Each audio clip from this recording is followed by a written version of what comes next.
Bom, então, bom dia, retornando aqui para a segunda mesa. A mesa mais importante, não é porque eu estou coordenando, mas é porque é a mesa de pacientes. Então, eu queria chamar primeiro a Michele Avelino Benevides, que é uma paciente de asma grave, que veio aqui gentilmente trazer a experiência dela para conversar. Raíssa já falou na primeira mesa. Então, para quem está chegando agora da internet, pode sentar, Michele, fica à vontade. Para quem chegou agora aí pela internet, eu sei que hoje é sexta-feira, né? Então vários colegas também falaram: olha, eu vou entrar, vou sair, vou atender, volto, né? Tá todo mundo aí no dia a dia. A Raíssa, presidente da ASBAG, né? Que é a Associação Brasileira de Asma Grave. Queria convidar o seu Cláudio, por favor, seu Cláudio Amaral. Ele é presidente da ABRA, né? Da Associação Brasileira de Asmáticos, e também marido de asmático, né? Então é um cuidador. A Flávia Lima, que vai entrar via virtual, que é presidente da ABRAF, que é da Associação de Apoio à Hipertensão Pulmonar, mas que agora também trabalha com várias doenças, inclusive asma. E querido Gustavo San Martin, que é o diretor-geral do Crônicos do Dia a Dia, e que vai trazer também aqui um pouco da jornada dele, da associação, para que a gente possa conversar. Eu acho que aqui a gente está com os atores principais, né? Acho que nenhum de nós aqui estaria se eles não existissem. Então, obrigada pela presença.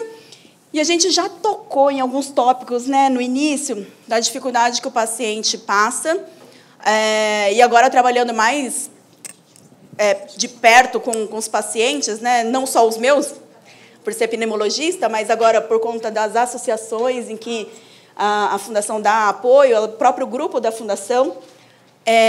Michele, a gente queria entender um pouquinho como é que foi essa sua jornada, tá? de paciente, desde o seu início, de sintomas aí, até chegar onde você está hoje. Tá bom? Bom dia a todos. Agradeço a oportunidade de estar aqui falando. Eu precisaria de horas, muitas horas. A gente já está falando para escrever um livro. Isso, estou cogitando a possibilidade. Mas eu, diferente da grande maioria, eu não sou asmática desde criança. Eu desenvolvi asma depois de adulta.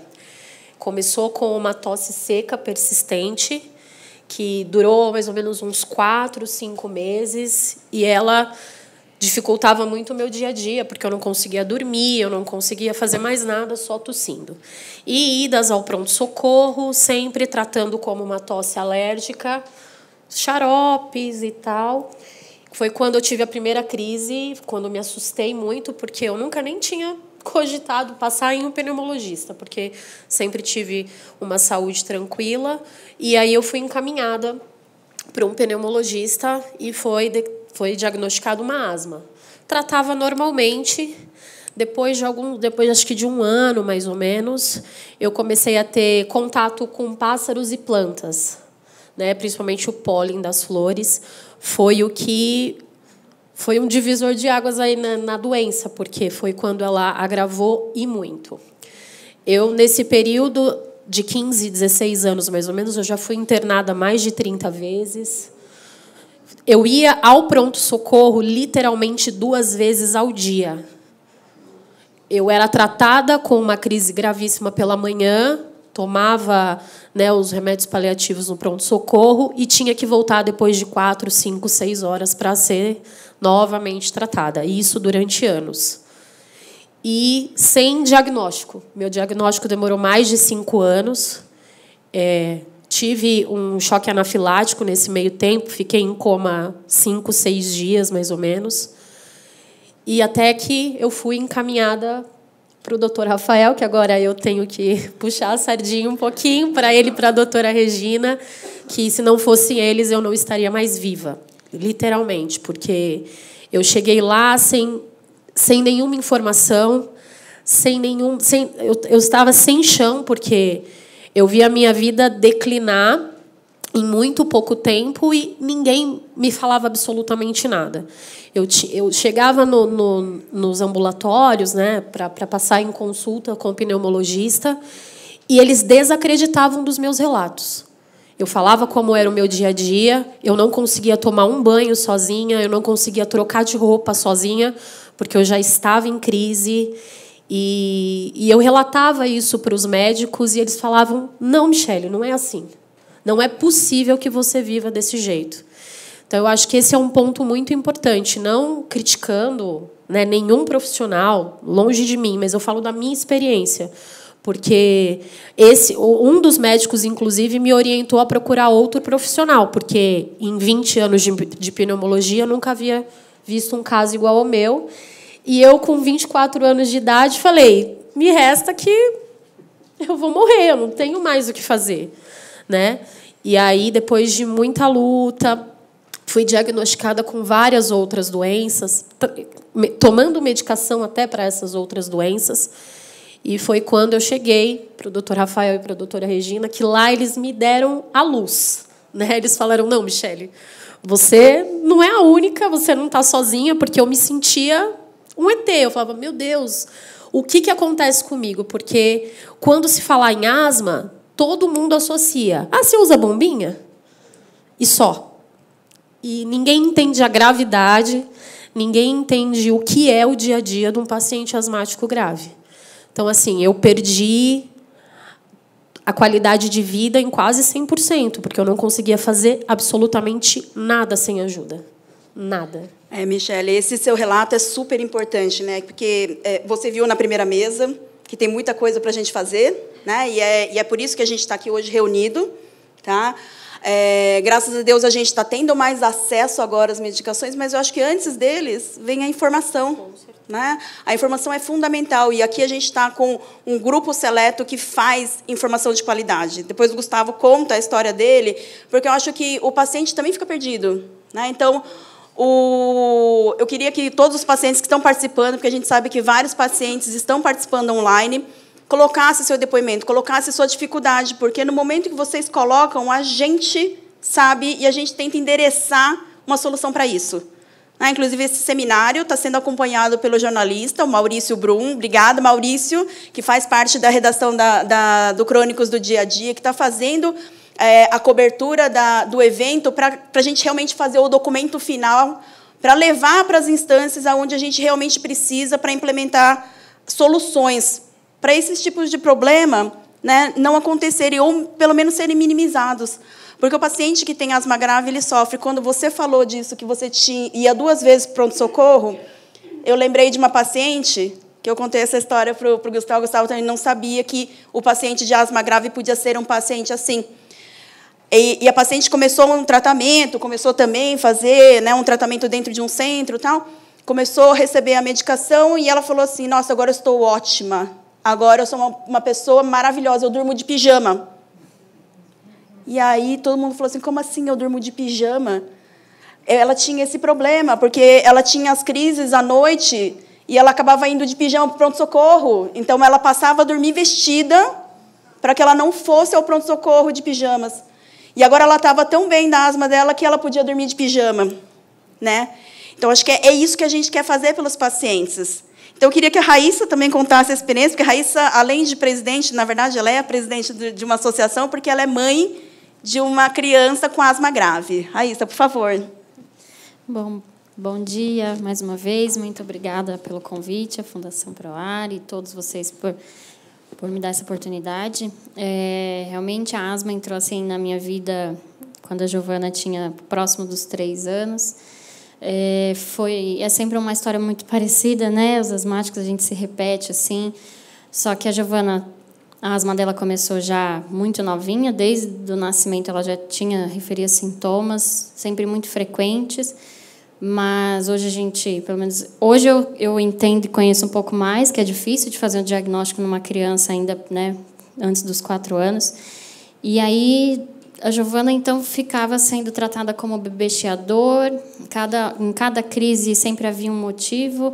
Às vezes, como a Michele falou, sempre alérgica. Outras vezes era viral e nunca era por conta da asma, né? Não chegaram num diagnóstico assim para que ela pudesse começar um tratamento, então, para se evitar essas crises, né? E aí a Giovana passou por 32 internações. Pelo menos semanalmente ela hospitalizava, ficava 2 dias internada, 2 vezes na semana, assim. Era muito desesperador. A Giovana não consegui ir para a escola. Eu tenho outros 2 filhos, eu não podia mandar os meus outros filhos para a escola, porque por medo de trazer algum vírus para a Giovana e ela também exacerbar. Então, assim, a nossa rotina sempre foi comprometida. Eu, como mãe, precisei parar de trabalhar. Acho que, até você citou, Cláudio, como cuidador, a gente, como cuidador, acaba sofrendo com isso também, né? Então, toda a família foi impactada, e principalmente a saúde da Giovana, e o diagnóstico veio com 3 anos, quando ela passou por uma internação grave, causada por um vírus respiratório, mas foi ali que eu consegui, pela primeira vez, ouvir de um pneumologista que, olha, todo esse histórico que a Giovana tem, ela não, na verdade, ela tem asma. Isso que ela tem asma. E depois de vários exames, né, foi feito ali todo para descartar outras doenças, né, fibrose cística, outras doenças também comuns para a idade. E foi fechado mesmo o diagnóstico de asma grave. Assim, foi dali que, poxa, primeiro eu tive o baque, o susto de que é isso, né? Principalmente por saber que era grave, um alto nível de alergia. Mas depois abriu meu leque assim de agora eu consigo buscar e saber como que eu posso tratar minha filha. Agora com o diagnóstico eu sei o que fazer, né? E foi dali que eu comecei a buscar mais informação, comecei a fazer parte dos grupos de apoio. Foi no grupo de apoio asma bronquite que eu consegui assim conversar com outras mães, outros pacientes também adultos que passavam pela mesma situação, e eu vi que não era só minha filha, porque a gente escuta de um monte de coisa. Ah, sua filha está assim porque você saiu com ela no final de semana e não era para você estar lá, mas você estava no churrasco com a Giovana, não pode, né? Então assim, o paciente ele sempre tem que se restringir, a gente nunca pode ter uma vida normal. Então, na verdade, ela estava sem controle. Depois que eu consegui entender tudo que envolve a asma, que é uma doença de várias formas, né, de se tratar, né, que a gente conseguiu atingir o controle. E aí, depois desse controle, eu falei, poxa, eu preciso levar isso também para outras famílias, esse conhecimento, né? Agora que eu sei como tratar minha filha, por que não ajudar outras pessoas? E foi isso que a gente começou a fazer, né? Começamos a trocar mais experiência, outras mães, a gente fala aquele paciente expert, começamos a ajudar outras famílias, e hoje foi, né, desde 2019 se tornou aí a ASBAG, a associação, onde a gente tem como objetivo principal levar informação, educação em saúde, mas hoje a gente, graças a Deus e as parcerias, a gente consegue fazer um pouco mais que isso também, fornecer atendimento especializado para casos especiais também, né, de pacientes com asma grave. Então, é muito assim... hoje eu entendo por que eu fui escolhida, digamos assim, por que a minha filha foi escolhida por passar por aquele momento difícil, que foram longas internações, sempre em UTI. A Giovana sempre precisa ficar em UTI, porque quando ela exacerba, são crises realmente graves. E, depois do controle, realmente, a gente conseguiu ter uma qualidade de vida. Hoje já são 4 anos sem crise grave. Então, tem tratamento até para aqueles casos mais graves, né? Está aqui a Michele, que não nos deixa mentir. Perfeito. Então, assim, só para deixar todo mundo com o mesmo conhecimento, né? A asma ela é uma doença heterogênea. Então, ela tem várias faces. Então, a gente hoje está nessa luta porque a medicina avançou muito, o conhecimento é enorme, os tratamentos melhoraram absurdamente, a gente tem acesso a muitos deles. Então, hoje, um paciente sofreu, ter um impacto na qualidade de vida dele, não conseguir fazer atividade, não ir para a escola, ou deixar de, né, faltar ao trabalho, porque não está com a sua doença controlada, isso não é aceitável. Né? A gente tem o dado aqui hoje de que, no Brasil, mais ou menos 5 pacientes morrem por dia por asma, né, o que é absolutamente inaceitável. Então, por isso que a gente tem essa luta e vai atrás mesmo, e a gente sempre quer aprender, ensinar e passar mais para que a gente possa melhorar a vida desses pacientes, porque 80% deles têm asma leve e moderada, que, se diagnosticado, tratado, e o paciente fizer o tratamento, vida normal, vida que segue. Né? O paciente asmático grave é uma porcentagem pequena, graças a Deus, mas é uma porcentagem pequena que sofre muito. Então, precisa também ser diagnosticado, precisa ser tratado, precisa ser orientado. E aí eu queria agora o depoimento das associações de pacientes, né, para que a gente possa entender aí como que tudo isso surgiu, qual foi o pontapé e como que vocês têm recebido os pacientes e como que a associação pode ajudar esse paciente também. Eu acho que eu vou pedir para a Flávia, que está lá longinho, mas perto da gente aqui, para você começar falando com a gente, porque a associação de vocês iniciou com hipertensão pulmonar, mas agora está levando todo o conhecimento de vocês para ajudar a outras doenças. Flávia, é com você. Bom dia, estão me escutando? Estamos sim. Obrigada. Bem, é uma honra, né, estar aqui com vocês, mesmo que de longe. Fiquei aqui, né, esperando o intervalo, pensando, queria estar lá, né, no cafezinho com eles. Mas agradeço muito o convite, parabenizo a Fundação PROAR por esse seminário. Eu represento a Associação Brasileira de Apoio à Família com Hipertensão Pulmonar e Doenças Correlatas, a ABRAF, e entre essas doenças correlatas está a asma grave. A gente começou, a associação foi criada em 2006, e com foco em hipertensão pulmonar. E aí, muitos anos depois, acabou expandindo para outras patologias, né, para outras doenças correlatas, que são correlatas à hipertensão pulmonar. Porque na época a gente acabava recebendo, né, assim, um pedido de apoio de pacientes e de médicos, né, de pacientes que têm asma e têm hipertensão pulmonar, têm asma e têm insuficiência cardíaca, né, porque várias dessas patologias com as quais a gente trabalha, elas estão, né, assim, os pacientes acabam tendo mais de uma, né, então a gente faz esse apoio também. A gente, eu estava vendo essa questão, né, a gente tem tantas Micheles, né, tantas Giovanas e Raíssas, e a jornada do paciente dentro desse sistema de saúde é tão longa, né, e tão complexa, e a BRAF busca orientar os pacientes através da Central do Pulmão. Então, né, você perguntou, né, como que a gente pode ajudar os pacientes. Um dos nossos projetos é esse, a Central do Pulmão, que é um canal de atendimento gratuito, né, que é por telefone e WhatsApp, em que a gente busca apoiar os pacientes e familiares nessa jornada em busca de diagnóstico e de tratamento adequado. Então, a gente oferece informações, orientações sobre sintomas, sobre acesso a diagnóstico, acesso a centros de referência, a tratamento pelo SUS e pelos planos de saúde, né. É aquela ideia de que informação pode salvar vidas, né, que enfim, foi tão falado, né, de informação, de educação na primeira mesa, né, de discussão. E faz parte também, né, da nossa missão de difundir informações e possibilitar que esses pacientes eles possam saber dos seus direitos e reivindicá-los, né, junto da ABRAF, enfim, a gente está com eles, né. E com isso a gente busca permitir ao paciente não apenas o acesso mais rápido ao diagnóstico, né, e ao tratamento, mas também uma eficácia, né, no uso desse sistema de saúde. Perfeito. Seu Cláudio? Então, eu costumo dizer que a ABRA ela ajuda muito mais, né, pessoas do que a gente mesmo imagina, né, e todas as associações representadas aqui, né. A ABRA surgiu há 23 anos atrás, quase 23 anos, e eu acompanho a ABRA desde o começo, porque, como a doutora falou, a minha esposa é asmática, né? E aí o que acontece? Desde o começo, a ABRA foca nisso, não é só o paciente, mas é a família. A educação vem para a família, e eu sou, né, prova disso, porque eu comecei a entrar em todas as palestras e tudo mais, e a ABRA sempre falou assim, venham, mas tragam a família, porque o paciente não pode ser sozinho, né? Se não fosse você com a sua filha, se não fosse as pessoas que gostam de você ali ao lado, né, não teríamos, né? Então, o que acontece? Desde o começo isso começou a ser trazido à tona, e eu comecei a participar muito disso. Então, começou como? Um grupo de médicos, não só médicos, mas uma equipe multidisciplinar, como foi aqui ressaltado até na primeira mesa, a necessidade de haver uma equipe multidisciplinar.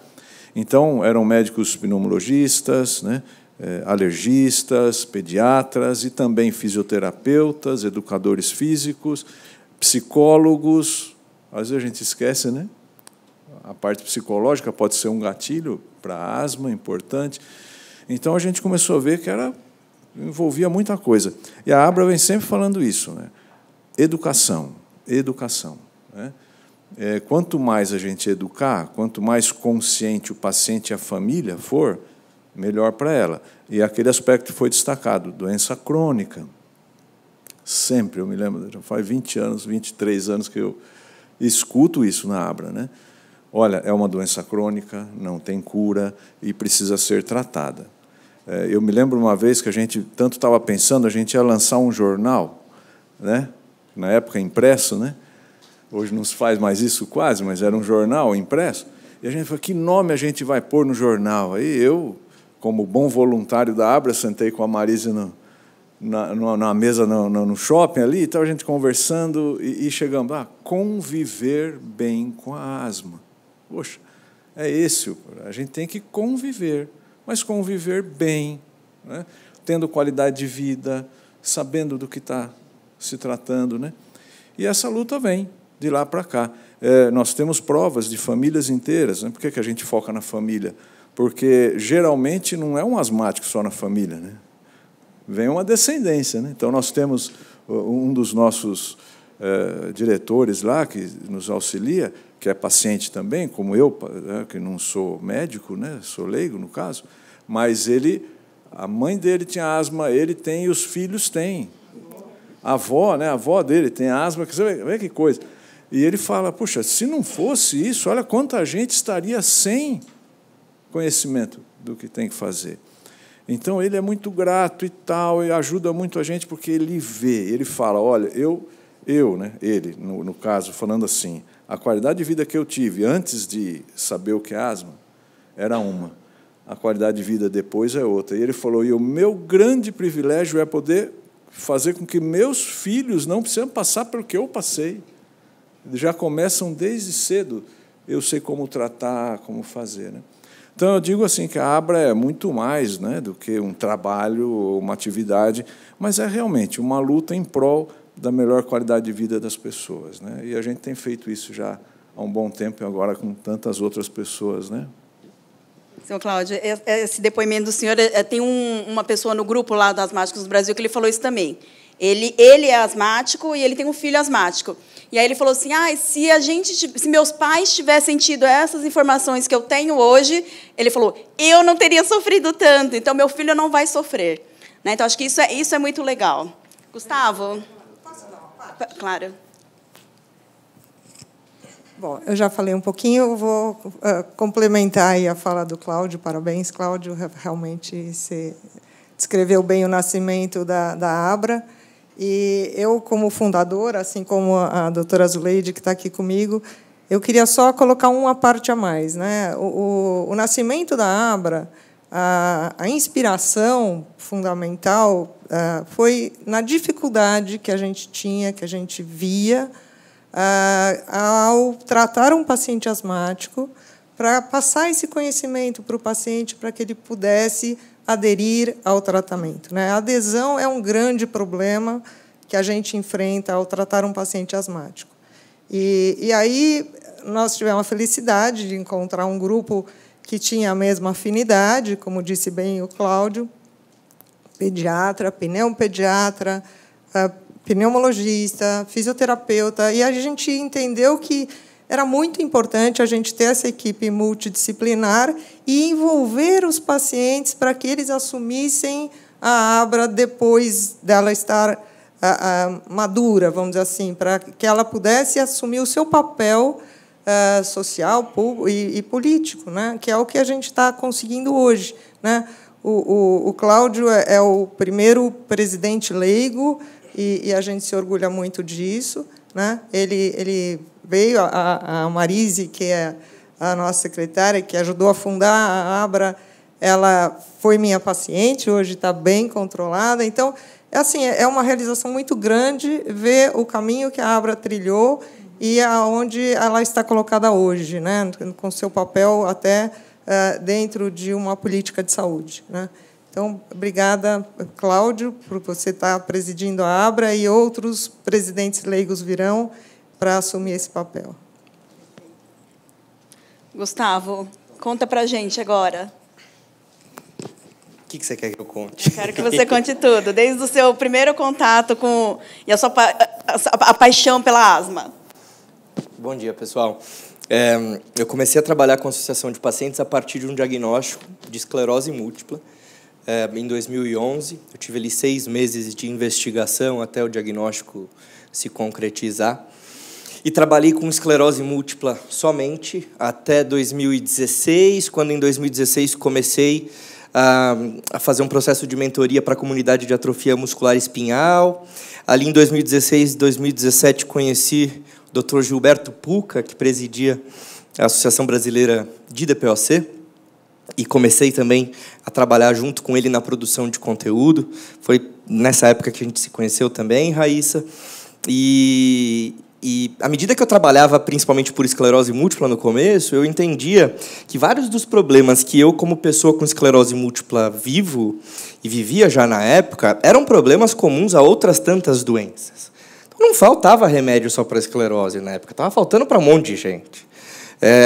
O problema de informação de qualidade não era só para a esclerose múltipla, era para tudo. E a gente vê, durante a pandemia, como a fake news pode atrapalhar. Mas sempre houve fake news em saúde, né? Eu lembro quando eu fui diagnosticado, se eu tomasse picada de abelha, curava a esclerose múltipla. E tinha gente que tomava picada de abelha para curar a esclerose múltipla. A questão da informação sempre foi muito importante para mim, Ângela, e você sabe. Porque a minha mãe, quando pesquisou na internet sobre esclerose múltipla, depois de 20 minutos, uma boa espanhola que sofre lá no mais fundo e sorri no mais alto, ela chegou no meu quarto chorando, soluçando e perguntando se eu ia morrer. Eu não tinha a mínima ideia do que estava acontecendo na minha vida, e minha mãe perguntando se eu ia morrer. E ali ter que acalmar a minha mãe enquanto eu não sabia o que estava acontecendo comigo foi muito difícil. Então, eu absolutamente concordo com a questão da produção de conteúdo, da educação, da informação. Lá na AME e na CDD, a gente diz que informação é o melhor remédio e sempre vai ser.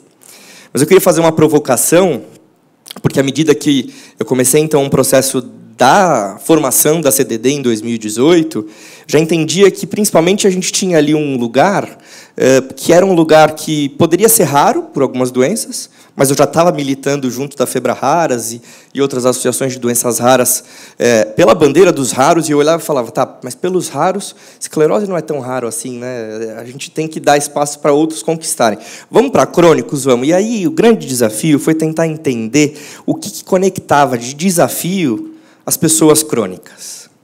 E eu acho que aqui a minha fala é uma fala provocativa e de forma alguma negativa, mas eu acho que a gente precisa ver o momento que nós estamos.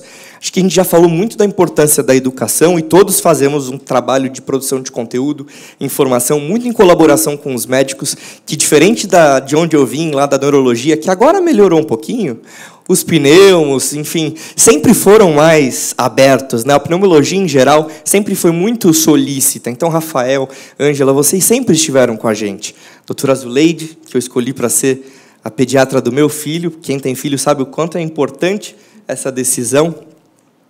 Eu comecei a me conectar com asma lá em 2018, 2017, mas eu só entendi um pouquinho do que a Michelle e da Raíssa disseram quando meu filho, com 5 meses, vai para o hospital, de madrugada, lá perto das 11 e pouco, meia-noite, e a médica de plantão vai fazer uma ausculta no meu filho, ele está com uma jaqueta daquelas fofinhas e 2 moletons, e ela põe por cima da jaqueta para fazer a ausculta. E eu, olhando aquilo, eu falei, onde vai dar, né? Bom, para resumir a história, pedi para trocar a médica, liguei para a Zuleide de madrugada falando com a médica que substituiu a outra. Fiz um barraco lá, porque nisso já tinha feito o exame no meu filho, e 5 meses, você acha que a mãe tinha coragem de segurar? Era o pai, né, segurando o bracinho dele, pondo a perna para poder tirar o raio-x lá. Era aquela coisa que, enfim, eu só vivi uma vez em ambiente hospitalar, mas até agora a gente vem investigando, porque o Bento ele passa por questões respiratórias. O Bento usa dispositivo agora, talvez a gente tire, no fim do ano, uma indicação da pneumopediatra, ele é acompanhado pela Zuleide e uma pneumo também. Mas, ainda assim, eu não sei o que é a realidade de todo mundo, porque essa é a realidade do meu filho, que deu a sorte de nascer numa família que já entendia a importância de olhar para as questões respiratórias, que deu a sorte de ter uma médica, mãe, avó, tudo isso que é a Zuleide. E aí eu acho que a gente pode dar um passo à frente e começar a olhar para os avanços que nós tivemos em asma nos últimos anos, tanto no sistema privado quanto no público, graças a Deus atualizou, e começar a olhar para a assistência farmacêutica, por exemplo.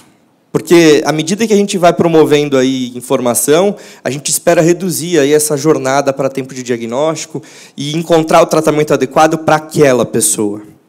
Acho que talvez valha colocar aqui um temperinho de garantir assistência farmacêutica num momento onde a gente tem cortes importantes para a saúde. Quando a gente pega os planos de governo dos presidenciáveis, a gente tem grandes desafios para a saúde.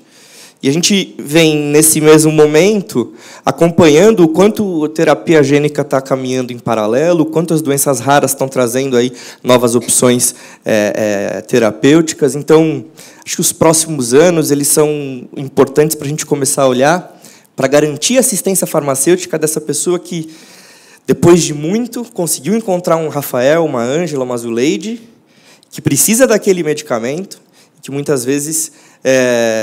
agora talvez não, mas se veja em situações como eu em esclerose múltipla e outras tantas doenças que a gente representa. Então, acho que é preciso a gente olhar para a atenção primária, seguramente, mas olhar para um financiamento de SUS como um todo, para como que está se dando a assistência farmacêutica, seja em âmbito federal, mas também nos estados, né? Porque aí também a gente vai ter que olhar para a equidade de financiamento, a gente tem que olhar para uma série de coisas, e a minha provocação aqui, Rafael, Ângela, Zuleide, Raíssa, Cláudio, Michele, para que a gente olhe também para isso. É muito importante a informação, mas eu receio que talvez a gente tenha alguns desafios no futuro, por conta de tanta coisa que está chegando e sobrecarregando um sistema de saúde que é único, que vai precisar dar conta de tudo isso. E, como vocês bem disseram, não é só de asma que vive a pessoa, né? Eu mesmo achei que eu só fosse ter esclerose múltipla. Aí Paula me convidou para uma palestra lá na Beringer, tinha a cabine de espirometria, fiz a espirometria, depois do Covid perdi 24% de capacidade respiratória. E, coincidência ou não, eu já não estava mais conseguindo jogar bola, não estava mais conseguindo jogar tênis. Mas eu estava imune, eu já tinha esclerose múltipla, né? Não pode ter mais outra coisa. Então, só pode ter esclerose, já basta, né? Então, acho que é isso. À medida que a gente vai encurtando a jornada do diagnóstico, a gente vai diagnosticando precocemente e tendo opções terapêuticas, a gente precisa garantir que a pessoa envelheça bem com a doença e que a pessoa tenha, principalmente, a garantia do seu tratamento. Exato, Gustavo. Acho que essa parte que você trouxe é muito importante, porque, graças a Deus, a população está vivendo mais. Né? E conforme eu falo para os meus pacientes, né? Ai, nossa, mas isso, doutora? Eu falo, olha, é o ônus do bônus de você estar vivo. Né? E a gente vai continuar vivendo bastante, mas vamos viver com qualidade. Eu acho que é isso que a gente precisa trabalhar junto. E aí eu queria, inclusive, pedir para as meninas falarem um pouquinho dessa jornada do diagnóstico, né? Porque nessa perda toda que tem do tempo, isso custa também. Não só para a vida dela, mas custa também em termos de saúde. Né? A saúde pública ela vai ficar cada vez mais cara. A gente tem que fazer o uso racional, a gente tem que saber para quem é, porque cada vez mais o tratamento ele é personalizado mesmo. Ainda bem, mas a gente precisa dar isso para o paciente certo, na hora certa.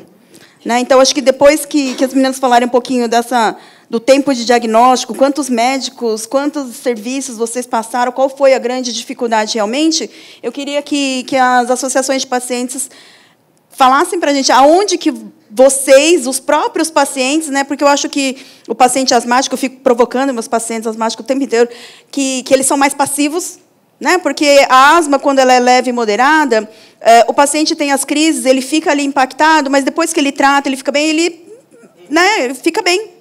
Então, ele esquece. Não, a gente precisa ser mais ativo nisso. A gente precisa realmente entender e como que a gente pode... E como que a associação pode, por exemplo, capacitar, já que a gente está falando tanto de capacitação, né?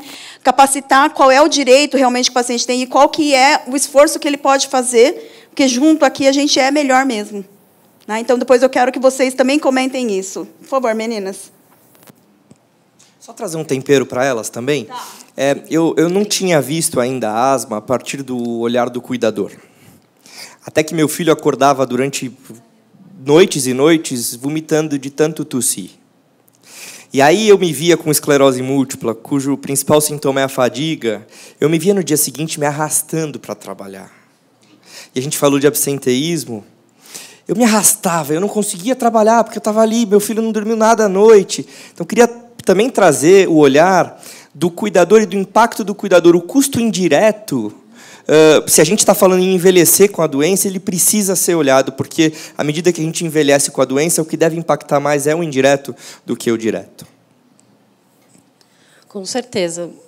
Falando só um pouquinho disso, meu esposo está aqui, e eu acho que ele sofre mais do que eu até, porque ele se vê nas situações em que ele não consegue, às vezes, fazer muito, né?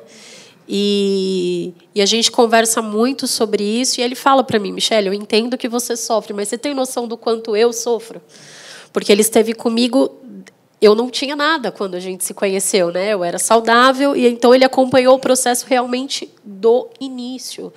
Então, eu falo, a família, os cuidadores são de extrema importância, porque nós estávamos conversando lá fora, eu ainda tenho hoje gente da minha família que desacredita, que não entende o que é uma asma grave, que, né, sempre me questiona, mas o filho do vizinho tem asma e vive normal, por que você não vive? Tanto que esse foi o questionamento que eu trouxe quando eu cheguei para o doutor Rafael e para a doutora Regina, porque eu falei, por que eu não vivo normal? Né? O porquê que eu tenho todas essas dificuldades, eu não conseguia, por exemplo, formular uma frase, eu não conseguia conversar sem ter uma crise. Então, assim, você chega desesperada e a família também se desespera, todo mundo adoece e a informação, eu sempre falo isso, a gente não tem informação. A asma é uma doença desacreditada. E quando o paciente não tem informação, é muito difícil, né, a gente debater com o médico, como a gente faz muito até hoje, às vezes, porque, né, o Gustavo falou que pediu para trocar o médico, tal. Quantas e quantas vezes a gente não precisou chegar nesse nível?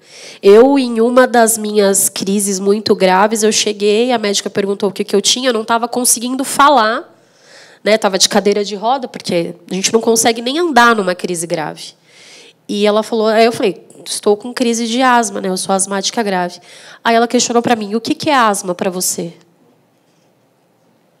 Sem conseguir falar, eu falei para ela, doutora, me tira da crise que eu disserto que é asma. Porque eu não consigo agora, né? Então, assim, foram muitas dessas situações em que a gente se vê muito perdido, muito perdido.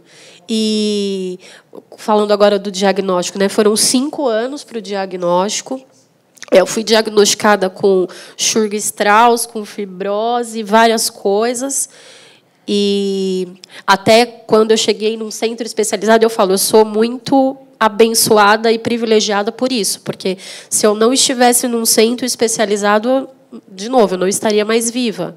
Porque lá eu fui orientada, lá eu fui acreditada, os meus relatos eram levados em consideração, e eu vejo o empenho que eles têm para o meu tratamento, porque são 15 anos fazendo várias tentativas, né, doutora? São várias tentativas, e até que acho que agora é o meu melhor momento nesses 15 anos, assim. E eu não consigo ser mais grata por isso. E conhecer a Raíssa, já falando da Raíssa, porque ela também me abriu muito a mente e entender, né, que outros pacientes também passam por isso. Então, se você é um paciente asmático, né, acredite nos seus médicos, faça o tratamento da forma correta, porque a gente também tem que fazer a nossa parte. Porque não adianta nada ter a melhor equipe e você não fazer a sua parte, você não tomar as medicações da forma correta, você não estar no ambiente controlado, porque a gente sabe que tudo isso influencia, né? Então, é claro que a equipe médica é de extrema importância, mas a parte do paciente também é muito importante, porque senão nada tem sucesso, né? E eu acho que esse é o caminho. O doutor Rafael quer falar aqui para você. Só queria dizer para vocês que essa história é real. Nós tínhamos, quando eu comecei como pneumologista, eu não entendia quase nada, porque não tinha informação. Não tinha medicação, não tinha absolutamente método, principalmente no Brasil, não é? Então, eu diria que o meu início como pneumologista foi muito sofrido, porque você não tinha medicamento, não tinha informação científica que dava um suporte para os pacientes, não é? Então, esse início, que tem um certo tempo já, foi muito ruim, porque a gente tinha exatamente isso que vocês contavam para a gente. Era muito ruim, porque terminava a consulta e a gente ficava na mesma situação. Né? Então, isso também precisa ser levado em consideração. Não é porque nós somos mais ou menos, é porque nós não tínhamos essas informações. Não chegava no Brasil, não tinha, e não tinha mesmo. Né? No Brasil tinha muito pão. Então, eu acho que, ouvindo vocês falarem, a gente sofria também. Né? Sofria muito com o fato de não poder ajudar aquelas pessoas, porque não tínhamos as coisas que nós precisávamos para fazer isso. Eu acho que isso mudou muito, né? E, finalmente, a gente tem agora as respostas que nós tínhamos que dizer, não sabemos. Quantas vezes nós dissemos para os pacientes, nós não sabemos, precisamos esperar. E, até hoje, a gente não tem essas respostas. Infelizmente, é uma área bem complexa e com várias variações para a gente que também são sofridas para a gente. Então, queria colocar a minha colocação também como médico, que a gente sofre também com todas as pacientes. Né? Então, isso é importante colocar aqui, e que hoje eu sou muito feliz, porque eu posso ter aquele acesso e dizer para as pessoas cada vez mais. E isso também, eu acho que é uma questão da própria indústria farmacêutica, que não olhava para as doenças respiratórias. Isso foi uma crítica muito precoce, que eu falei, eu não tenho remédio, como é que eu vou ser médico se eu não tenho remédio, não tenho intervenção? Então, hoje mudou muito isso, e a gente está ajudando todo mundo que está aqui, por conta de toda essa evolução que teve recentemente, né? Porque se falava muito de cardiologia, se falava muito de gastroenterologia, mas ninguém falava de pneumologia. Você é o quê? Pneumologista? Você conta o quê? Pneumo? Você sabe? Tinha essas coisas. Então, acho que é importante a gente lembrar isso tudo e também dizer, opa, até que, enfim, a gente tem uma série de coisas que pode fazer. Só queria colocar isso, que é importante para a nossa história de sofrimento de todas essas pessoas. Eu queria aqui dar um depoimento fora do padrão. Eu vou falar do porquê eu dediquei minha vida profissional à asma. Foi porque minha irmã mais nova, 7 anos mais nova, tinha asma grave, e isso influenciou a mim, ver aquele sofrimento, né? E, por isso, certamente, eu tenho dedicado a minha vida profissional a essa questão. Agora, tem uma mensagem de otimismo aqui. Primeiro veio o tom triste, né, mas que ela está bem, está ótima, está com quase 60 anos. E a palavra de otimismo, pessoal, é que a gente, até recentemente, estava muito contente com o controle da asma, e reclamando que os pacientes não têm controle por razões variadas. Mas, hoje, eu acho que a gente se vê na obrigação de elevar a barra do objetivo, das metas, para algo acima disso. A gente não consegue ainda a cura, mas existem muitas evidências apontando na direção de se conseguir uma remissão da doença, que é o paciente ficar completamente sem sintomas, sem exacerbações. Isso pode ser um primeiro passo para a cura. Surpreendentemente, isso tem sido evidenciado com o uso de imunobiológicos em casos mais graves, mas certamente isso é possível também, e acontece às vezes, num paciente muito bem controlado em etapas iniciais da doença, e muito provavelmente, quanto mais cedo a gente faz o diagnóstico, quanto mais cedo se faz o tratamento para evitar as exacerbações, o paciente vai estar longe de sofrimento, longe de risco de morte, que pode acontecer mesmo na asma leve, com sintomas esporádicos, e com uma chance maior de uma remissão e de possivelmente chegar a uma cura. Eu acho que a gente tem que ter isso em mente quando a gente conversa, e é fundamental ter os pacientes como aliados em tentar subir essa barra do nosso objetivo no tratamento da asma. Perfeito, Álvaro. Tem mais gente? Oi. Bom dia. Gabi, quem que está com...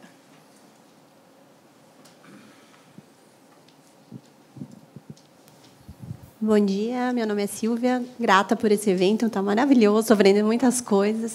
E eu gostaria de entender melhor por que demora tanto para fechar um diagnóstico de asma, porque ela levou 5 anos. Parece que é uma coisa assim tão falada, tão entendida, né? Assim, falar asma não é uma doença que nunca ninguém ouviu falar. Por que demora tanto para fechar um diagnóstico? Obrigada. Acho que eu posso dizer é que a gente não tinha essa informação, não é? Isso, como eu falei para você, quando a gente começa na área de pneumologia, naquela época, isso já tem quase 20 anos, não tinha essas informações. A gente não tinha essas informações corretas. Demorou muito para...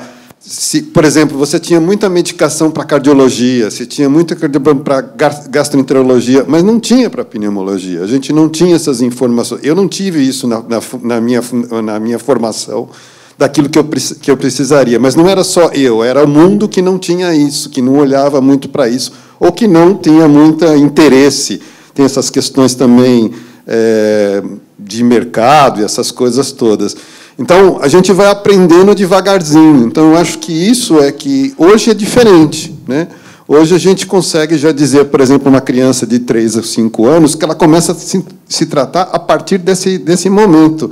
Porque quando ela chega com asma há 20 anos, ela já perdeu pedaços da função pulmonar, como eu disse anteriormente. Agora não. Só que essa informação ainda não é totalmente utilizada ainda no Brasil, pelo menos a visão que eu tenho disso aqui. Então, os pneumologistas são poucos, vamos dizer assim, né? Pessoas que são realmente que têm capacidade de fazer e tratam, por exemplo, é muito comum, eu tenho bronquite. Vocês viram isso, né? Eu tenho bronquite. Minha criança tem bronquite. Não existe bronquite. Bronquite é uma doença aguda, que vai passar com um tratamento de de 6 dias, 7 dias. Não é isso. Então, essa informação é que ainda não está totalmente, na minha visão, como uma informação que não é correta, né? E muitos profissionais de saúde fazem esse erro, né, do tratamento de não dizer isto é uma asma aos 5 anos, aos 3 anos, aos 5 anos.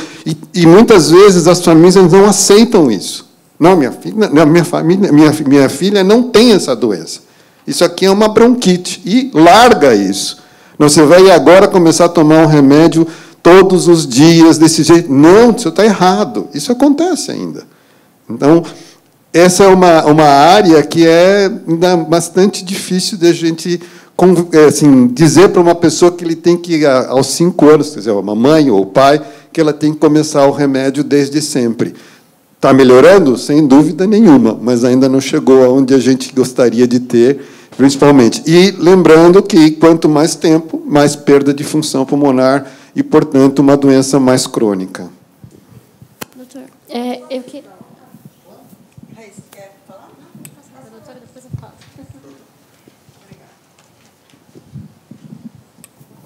É só para acrescentar, né? Eu acho que o que o Rafael falou é perfeito. Quando eu comecei a atuar, e já faz bastante tempo, eu me angustiava ao receber os pacientes no pronto-socorro com crise de asma. E aí, como residente, eu ia perguntar para o meu preceptor o que a gente tinha que fazer, para quem que a gente tinha que encaminhar aquele paciente para ele não voltar em crise de asma. E eu ouvia as respostas, eu falava, mas qual é a fisiopatologia? Eu queria saber mais, né? E ele não me respondia essa pergunta. Ele falava, não, encaminha para o pneumologista. Eu falava, tá bom, ok. De repente vinha outro, eu perguntava de novo, mas o que é isso? O que está acontecendo? Qual é a fisiopatologia? Não vinha a resposta. Daí falava, encaminha para o alergologista. Eu falava, poxa vida, o que é isso, né? Que ninguém fala qual é a fisiopatologia. E um colega que eu respeitava muito me falava para encaminhar para o pneumologista. O que ia fazer o pneumologista com aquele paciente? O outro me falava, encaminha para o alergologista. Eu falava, mas como assim? E essa confusão ainda existe até hoje, né? Então, eu acho que, sim, tem que encaminhar para o pneumologista e, sim, tem que encaminhar para o alergologista. É uma doença que envolve uma fisiopatologia bastante complexa e que tem que ser tratada em equipe, né? A gente tem que ser multidisciplinar. Então, eu acho que até isso gera uma confusão, e é cultural, né? E aí as pessoas, os pacientes ficam confusos, né? O próprio profissional fica, às vezes, meio inseguro, né? E eu acho que a gente tem que romper essa barreira cultural e dar ao paciente a melhor assistência médica que a gente consegue dar na nossa profissão, né? E, de novo, né, o nível de conhecimento da doença aumentou brutalmente ao longo do tempo, e os profissionais que atuam na área de assistência nem sempre conseguem acompanhar, né? Eu acho que a nossa missão aqui é fazer tudo isso acontecer, né? Ajudar que tudo isso prevaleça. Era isso. Lembrando também que as bombinhas sempre foram rejeitadas pela população, certo? Quer dizer, usar a bombinha ia matar as pessoas, ia ter problema no coração, etc. E tal. Então, nós sofremos isso também no sentido de não dar o remédio porque ele vai piorar aquela questão. Então, isso também precisa ser lembrado na história toda, que hoje já é uma bobagem, a gente já sabe que é mentira, não tem informação, etc. E tal. Então, tem esse tempo, né? Esse tempo para a gente entender que hoje é completamente diferente, né? Eu queria voltar um pouquinho na provocação que o Gustavo fez em relação a custo, né, da asma grave. Que o Gustavo, inclusive, eu sempre gosto de repetir quando a gente está presente, foi ele que me introduziu nesse terceiro setor e entendeu quanto a gente podia fazer, né, em rede e pelos pacientes. E mais um pouquinho, um ano depois que a gente já estava nesse processo, logo, né, no processo de formação assim, da ASBAG, me uni também à Casa Hunter, a Associação Brasileira de Doenças de doença de Hunter e outras doenças raras. E lá eu comecei a aprender um pouco mais dessa questão de política pública, mas principalmente farmacoeconomia, o custo, e sempre vinha... porque a gente, como paciente, quer saber em relação como eu consigo ajudar o meu filho, mas quando a gente fala de impacto da doença, né, principalmente no nosso dia a dia, como a Michelle disse bem, como isso impactou na vida dela, na vida do esposo, eu vi o quanto impactava, lógico, na minha família. Precisei parar de trabalhar, né, e eu somava ali esforços junto com o meu esposo para conseguir manter a família. Nós não tínhamos somente um filho, e eu ficava, poxa, apesar de nunca faltar nada, mas tem famílias de muito mais baixa renda que não conseguem ter esse mesmo tratamento, esse mesmo controle, porque a asma não é só... o tratamento da asma não é só medicação, então envolve muita coisa. E aí, eu lembro que em 2020, mais ou menos, nós convidamos o doutor Álvaro para falar de custo da asma, e o doutor, se eu me falar alguma coisa errada, o senhor me corrige. O estudo de vocês lá na Fundação Proar, que demonstrou mais ou menos cerca de 30% do custo em relação ali ao salário familiar, né, à renda familiar, que a asma representa mais ou menos cerca de 30%. E, poxa, quando a gente para pensar renda familiar, 30% é muita coisa, né, para se gastar somente com a asma, é muita coisa. Hoje a gente fala muito que a asma evoluiu bastante em questão de acesso. A gente tem realmente, até para a asma grave, a gente tem muito mais acesso.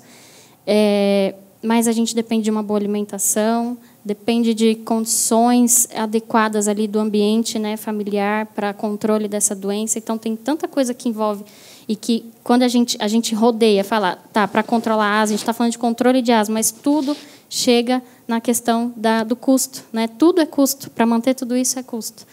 Então, eu acho que a gente precisa realmente voltar nessa questão de custo, de como a gente consegue melhorar isso em rede por conseguir ajudar o paciente, né? E voltando ainda na questão de impacto, a gente fala muito também em doença rara, 3 a cada, aliás, quando a gente fala de 3 famílias, uma esposa, uma mãe de família acaba se desfazendo do casamento quando descobre algum diagnóstico de doença rara ou de uma doença crônica grave. Então, pensa, a cada 3 mulheres, mães, a 3 famílias que recebem esse diagnóstico, uma é o pai, né? Até assim, a gente não pode generalizar, mas o pai acaba virando as costas para esse cenário. E aí na prática, né, eu em contato com os pacientes, eu vejo muito isso. Meu pai deixou a minha mãe porque simplesmente ele tinha medo de enfrentar essa doença, né? É óbvio que a Michele está ali com o marido dela, que é muito atuante, eu tenho uma esposa que é muito próximo, faz o mesmo papel de mãe ali dentro, né? Mas então falar de família, falar da importância do cuidador, sem perceber a gente está falando de custo, sem perceber a gente está falando da importância ali de manter tudo isso para conseguir que o tratamento seja viável para todas as famílias, né? Então acho que a gente precisa realmente buscar mais essa bandeira e tentar trazer soluções para esse tipo de coisa, porque não é só acesso ao medicamento. Claro, é muito importante o medicamento, mas o acesso a tantas outras coisas é absolutamente importante. Você falou de tanta coisa, né, que dava para abrir um outro painel aqui. Eu quero começar pedindo desculpa em nome dos homens, porque esse machismo estrutural na sociedade é horroroso e assim, isso é para cronicidade. E isso está associado com aquela visão de que eu trabalho, você está em casa e quando chego você tem que estar cheirosa, com a mesa posta e tal. A gente precisa mudar isso. Mas a gente precisa mudar também a partir do olhar da educação em saúde. A gente fala muito de informar o paciente.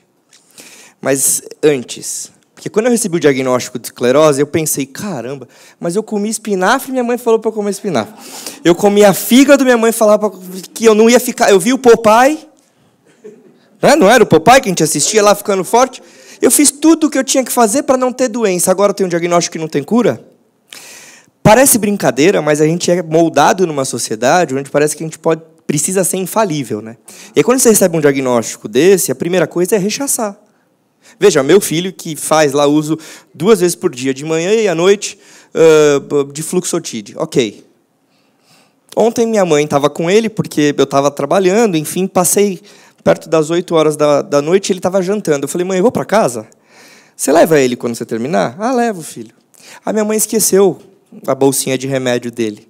Eu falei, mãe, cadê o remédio? Ah, não, filho, ele nem tossiu hoje. Mãe, vamos lá buscar a bolsinha de remédio? Mas, filho, estou te falando, você não confia em mim? Ele nem tossiu. Mãe, vamos lá, é importante. E aí, acho que para quem está acompanhando a gente, é importante a gente começar a olhar para a informação para além da pessoa.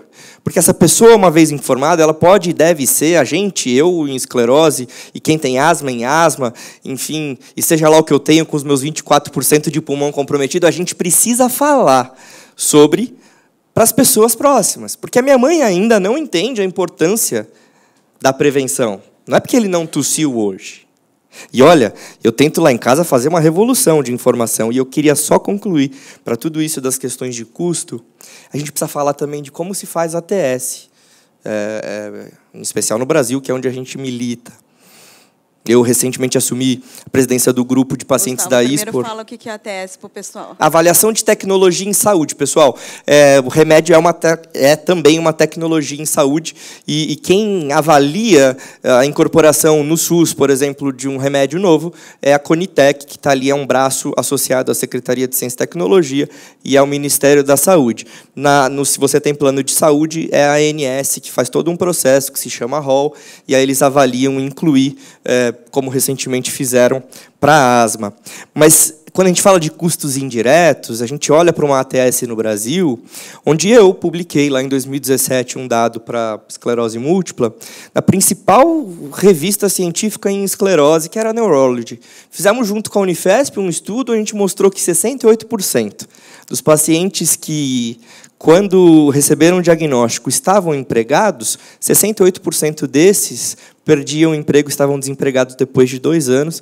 E a gente conseguiu associar isso à demora ao tratamento, ao acesso ao tratamento correto, porque a esclerose também tem isso. Não posso perder o tempo. Quando eu levei isso para o Ministério da Saúde, a resposta que eu tive foi, mas isso você tem que apresentar no Ministério do Trabalho. Considerando que o mundo parou, né, de 2020 até 2022, tem só 2 anos que eu escutei isso. Então, assim, a gente também vai precisar, e é onde eu faço a provocação de a gente olhar para a evolução de assistência farmacêutica, está associada àquilo que está disponível. E o que está disponível no momento certo, esclerose sofre disso ainda, que a gente ainda tem fases onde o paciente precisa piorar para poder acessar o remédio que ele já devia acessar 2 anos atrás. Então, quando a gente fala em remissão, a gente vai precisar começar a olhar para esse olhar de ATS também e trazer esse custo indireto que é tão impactante na própria avaliação, para decidir se é custo efetivo a gente oferecer esse novo remédio ou não e quando. Ai, gente, eu tô com o coração apertado. A Zuleide quer falar? Rapidinho. Olha, nós fizemos um trabalho recentemente, 25 países, eu representando a Abra, eu tive o prazer de representar o Brasil, falando do impacto econômico da asma. Isso vai sair na The Economist, uma das maiores publicações de economia. Infelizmente, a nossa realidade é a mesma ao redor do mundo. Nós tínhamos representantes de Singapura, da Inglaterra, da Alemanha, da Irlanda, da Austrália, e os problemas são os mesmos. Então, gerou um documento que vai ser importante para a gente. Perfeito, a gente coloca tudo junto. Por isso que eu falo, né? E quando a gente está aqui conversando e trazendo, e eu tenho certeza que o grupo que eu estou vendo ali, que tem o chat, que tem várias colocações ali, eu tenho certeza que a gente vai trazer coisas riquíssimas e que as instâncias superiores elas não sabem.